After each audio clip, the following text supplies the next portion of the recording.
సమస్యలు లేని జీవితం అంటూ ఉండదు. ప్రతి ఒక్కరి జీవితంలో ఏదో ఒక సమస్య ఉంటుంది. మీ సమస్యలన్నీ తొలగించే ఓం శ్రీ కనకదుర్గా జ్యోతిష్యాలయము. విద్య, ఉద్యోగం, ఆర్థిక, కుటుంబ సమస్యలు, ప్రేమ, పెళ్లి సమస్యలు, వ్యాపార సమస్యలు, ఇలా ఏ సమస్యకైనా పరిష్కారం చెప్పబడును. అలాగే స్త్రీ పురుష వశీకరణము ప్రత్యేకంగా చేయబడును. Phone number 6302400814. మరియు ఏ ఇతర సమస్యలకైనా సరే శక్తి పూజలు చేసి పరిష్కారము అనేది చూపబడును. యంత్రాలు కూడా ఇవ్వబడును. మీరు ఎక్కడెక్కడో జ్యోతిష్యం చెప్పించుకొని నిరాశ చెంది ఉన్నారా? అయితే ఒక్కసారి ఈ గురువు గారికి కాల్ చేయండి. Phone number 6302400814. జై వారాహి మాత. Welcome to my channel. ఈరోజు అమ్మవారి సందేశము, తప్పకుండా విను బిడ్డ, నీకోసమై ఒక శుభవార్తను తీసుకొని వచ్చాను. కాబట్టి కాదనకుండా, అశ్రద్ధ చూపకుండా విను. ఎంతగానో సంతోషిస్తావు అని అమ్మవారు మన కోసము ఒక అద్భుతమైన సందేశాన్ని అందిస్తున్నారండి. మరి ఆ సందేశం ఏమిటో ఇప్పుడు తెలుసుకుందామా అండి?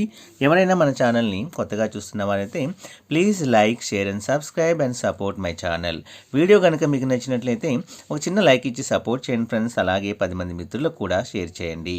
ఈరోజు అమ్మవారి సందేశము, భక్తి, ప్రేమ, నమ్మకము, ధర్మము అనేవి తెలుసుకోవాలి అంటే ఒకే ఒకరి దగ్గర నేర్చుకోవాలి. ఆయన ఎవరో కాదు, శ్రీరామభట్టు అంజనీపుత్రుడు హనుమంతుడు.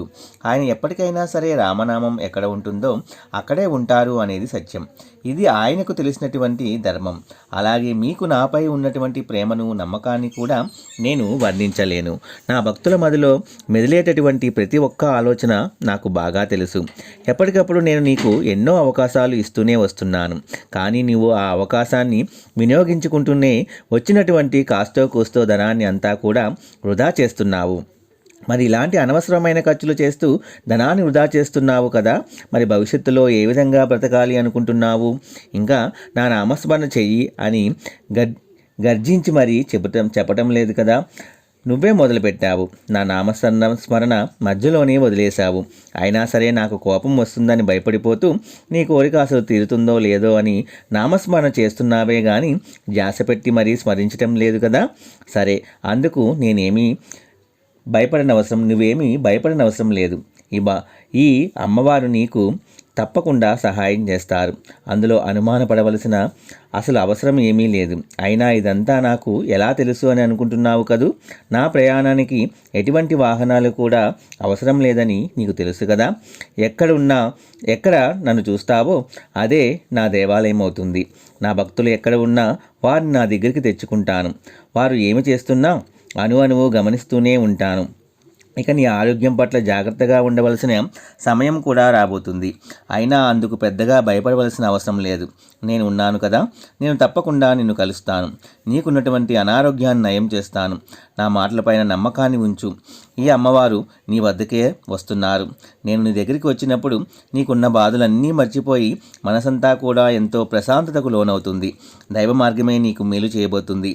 భగవంతుణ్ణి మనసారా వేడుకున్నావు కదా. నీకు ఎప్పుడైనా సరే కేవలం నా నుండి అనుగ్రహాన్ని మాత్రమే కోరుకో. కానీ నేను చేసేటటువంటి మాయలను, అలాగే నీకు ఇచ్చేటటువంటి అనుగ్రహాన్ని, కొన్ని కోరికల గురించి వ్యామోహం చెందవద్దు. నా కోసం నీవే చేసేటటువంటి ఆర్భాటమైన పూజలు కూడా నాకు అవసరం లేదు. దాని గురించి నువ్వు ఎక్కువగా ఆలోచనలో కూడా పడనవసరం లేదు. నువ్వు చేసేటటువంటి ఆర్భాటమైన పూజ కేవలం నీ మనసుకు ప్రశాంతత ఇవ్వచ్చు. కానీ నాకు మాత్రం నీ నుండి కావాల్సింది శ్రద్ధ, నమ్మకం. నీ బాధను, నీ దుఃఖమును తీసుకునేదాన్ని నేను. మనసును కలతపెట్టుకోవద్దు. ఈ అమ్మవారి మాటలు ఎప్పటికీ వృధా కావు. కాబట్టి భయం వద్దు. మనిషి తన కోరికను బట్టి కాకుండా తనకున్నటువంటి శక్తి సామర్థ్యాన్ని బట్టి ఏదైనా కానీ పొందుతాడు. నీకున్నటువంటి కష్టము ఏదైనా కానీ ఈ అమ్మ అని వేదనతో, వారాహి అమ్మ అని వేదనతో పిలిచావు కదా ఈ అమ్మని. ఇక చాలు, వెంటనే పలికే నీ అమ్మ ఉండగా నీకెందుకు ఇంత చింత? కరుణామయురాలు తన భక్తులు కష్టంలో ఉంటే నేను చూస్తూ ఉంటానా? వారికి కావలసినటువంటి సహాయాన్ని వారికి ఏ విధంగా అయినా సరే అందేలాగా చేస్తాను. కాకపోతే నిరంతరం నువ్వు నన్ను నీ హృదయంలోనే నిలుపుకోవాలి. బుద్ధిని, మనసుని ఏకం చేసుకోవాలి. మన ప్రారంధసారం కొన్ని పరిస్థితుల వలన మనం ఒత్తిడికి గురి కావటం సహజం. ఆ ఒత్తిడి నుండి మనల్ని బయటపడవేసేది మనకి అమ్మ యొక్క నామమే. ఒకవైపు భజన చేస్తూ ఆయన నామాన్ని మనసులో నింపుకుంటూనే ఇతరులను అడిగి సందేహిస్తూ ఉంటాం. మీ కోరిక నెరవేరిందా? అమ్మవారు పూజ చేస్తున్నారు కదా, మీ కోరిక తీరిందా? సమస్య తొలగిపోయింది అని చెప్తే తప్ప నమ్మకం ఏర్పడటం లేదన్నమాట. అలాంటి నమ్మకాలు, ఆర్భటమైన పూజలు నాకు అవసరం లేదు. కేవలం నీ నుండి కావలసింది నమ్మకం, భక్తి మాత్రమే. అవే నేను నా భక్తుల నుండి కోరుకుంటాను. అవే నాకు ఇచ్చేటటువంటి గురుదక్షిణ. మీ నుంచి నాకు కావాల్సింది పూర్తి విశ్వాసము, నమ్మకము. కాబట్టి మనం పరిపూర్ణమైనటువంటి నమ్మకం ఎప్పుడైతే ఇస్తామో అప్పుడు తప్పకుండా మన కోరిక తీరటంలో దైవం సహకరిస్తుంది. ప్రస్తుతం నువ్వు అనుభవిస్తున్న బాధాకరమైన జీవితం మారి సంతోషకరమైన జీవితం గడిపే రోజు దగ్గరలోనే ఉంది. నువ్వు అధైర్యపడవద్దు. నువ్వు జాగ్రత్తగా ఆలోచించవలసిన సమయం, నీ లక్ష్యాన్ని నువ్వు చేరుకునే సమయము అనేది అతి దగ్గరలోనే ఉంది. కాబట్టి నమ్మకంతో, భక్తితో, శ్రద్ధతో ఉండమని అమ్మవారు మనకి ఈరోజు ఒక మంచి సందేశాన్ని తీసుకువచ్చారండి.